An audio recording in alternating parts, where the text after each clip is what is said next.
English में doubt दोस्तों तो ज्वाइन कीजिए मुझे। मेरा नाम है यश। मैं रिपेयर करूंगा आपके इंग्लिश के डाउट्स हिंदी में। तो मेरे चैनल को लाइक कीजिए, सब्सक्राइब कीजिए और शेयर कीजिए। तो स्वागत है आपका मेरे यूट्यूब चैनल इंग्लिश वर्कशॉप में।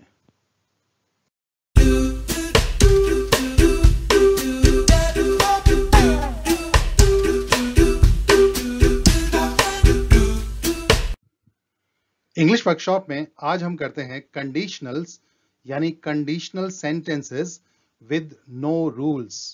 तो शुरू करते हैं आज का सफर।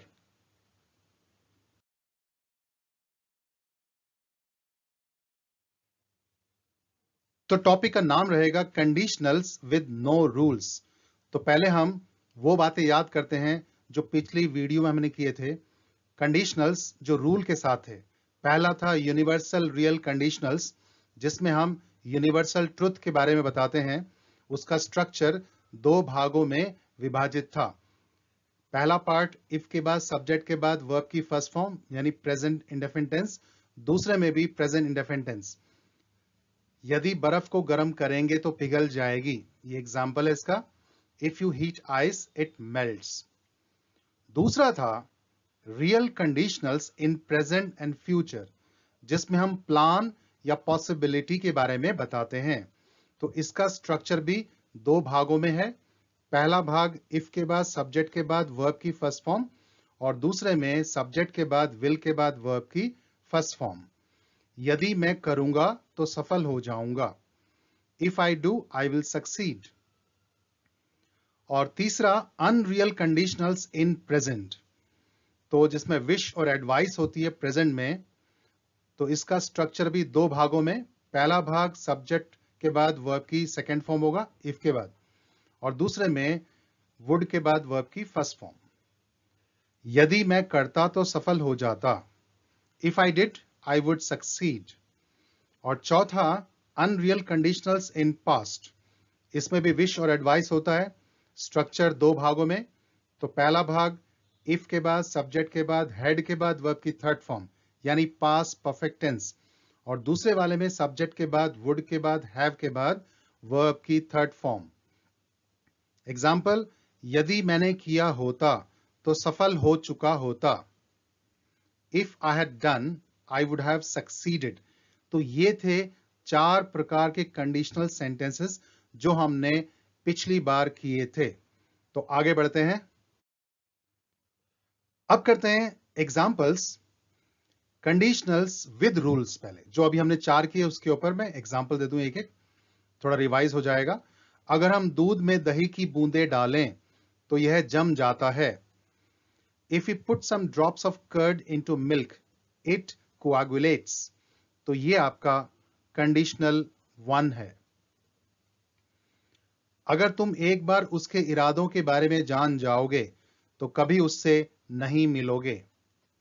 If you once come to know about his intentions, you will never meet him. ये कंडीशनल टू। अगर तुम्हारी जगह कोई और होता तो उसे कभी माफ ना करता। If there were anyone else in your place, he or she would never forgive her. Conditional three.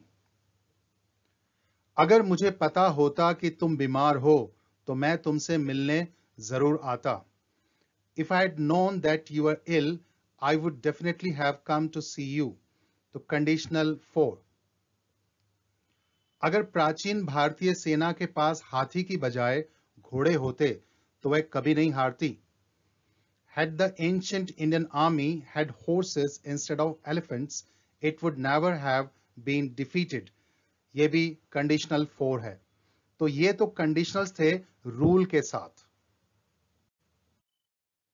अब करते हैं conditionals with rules and no rules, ताकि दोनों को हम क्लियरली समझ सकें।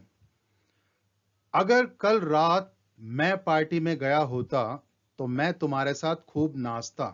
कब नाचता? कल रात को ही। If I had gone to the party last night I would have danced with you a lot. तो ये कंडीशनल फोर है रूल के साथ। एक और देखिए, अगर कल रात में पार्टी में गया होता, सेम है ऊपर वाला बिल्कुल सेम, तो अभी सो रहा होता। If I had gone to the party last night, I would be sleeping now. अब ये बताइए इसको हम किस स्ट्रक्चर में रखेंगे? कोई रूल काम नहीं कर रहा है इसमें। वे चार जो कंडीशनल टाइप हमने किए हैं अभी, उनमें से नहीं आता है। एक और देखिए, अगर कल रात में पार्टी में गया होता तो अभी थका होता और नशे में होता। If I had gone to the party last night, I would be tired and stoned now. अब ये भी किस रूल में आएगा? उन चारों में तो किसी में नहीं आ रहा है। अगर तू जिम्मेदारी ना लेता तो वे तुझे नियुक्त नहीं करते। If you did not accept the responsibility, they would not appoint you. ये कंडीशनल 3 है रूल के हिसाब से। अगर तूने जिम्मेदारी नहीं ली थी तो अभी परेशान होने की जरूरत नहीं है। तो पहला पार्ट बिल्कुल सेम है। If you did not accept the responsibility, बिल्कुल सेम है ऊपर जैसा, लेकिन आगे you do not need to panic. अब ये किस रूल में आएगा? तो यहां कोई रूल लागू नहीं होता, यहां काम करती है सेंस। सेंस के हिसाब से हम सेंटेंस बनाते हैं। लेते हैं examples conditional with no rules के। अगर वह अकेला ही 4 प्लेट खा गया है तो वह सच में ही 3 दिन से भूखा था। If he has eaten 4 plates, he had really been hungry for 3 days. अगर कल मैंने तुम्हें माफ कर दिया, इसका मतलब यह नहीं कि माफ करता ही रहूंगा। If I forgave you yesterday, it doesn't mean that I'll keep forgiving you. अगर क्लास में तुम्हें समझ नहीं आया तो अभी होमवर्क नहीं कर पाओगे। If you didn't get in the class, you will not be able to do the homework now. अगर उसने तुम्हारे नमस्कार का जवाब नहीं दिया तो इसका मतलब वह अब भी नाराज है। If she did not answer your hello, it's because she is still annoyed. अगर कल से पहले उस जैसा आदमी तुम्हें कभी नहीं मिला तो कभी मिलेगा भी नहीं। If you had not met such a man as he before yesterday, you will never ever meet in future.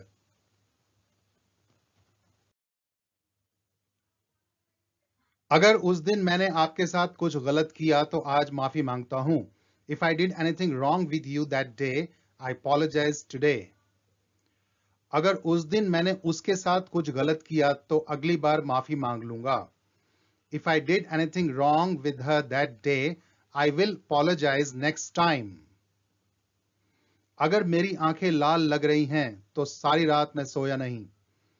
If my eyes appear red now, it is because I did not sleep all night.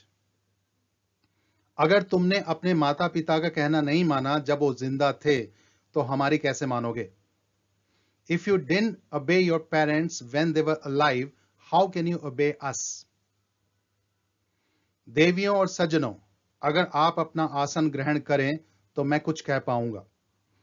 Ladies and gentlemen, I will say something if you will please take your seats. तो ये थे कुछ conditional sentences जो sense के हिसाब से बनते हैं, रूल काम नहीं करते। सब्सक्राइब करने के लिए बेल आइकॉन जरूर दबाएं और इस टॉपिक से रिलेटेड कोई क्वेश्चन या सजेशन हो तो आप कमेंट सेक्शन में लिख सकते हैं, मैं उनके जवाब दूंगा और नई टॉपिक के साथ नई क्लास में फिर हाजिर होंगे। तब तक के लिए हैव ए नाइस टाइम।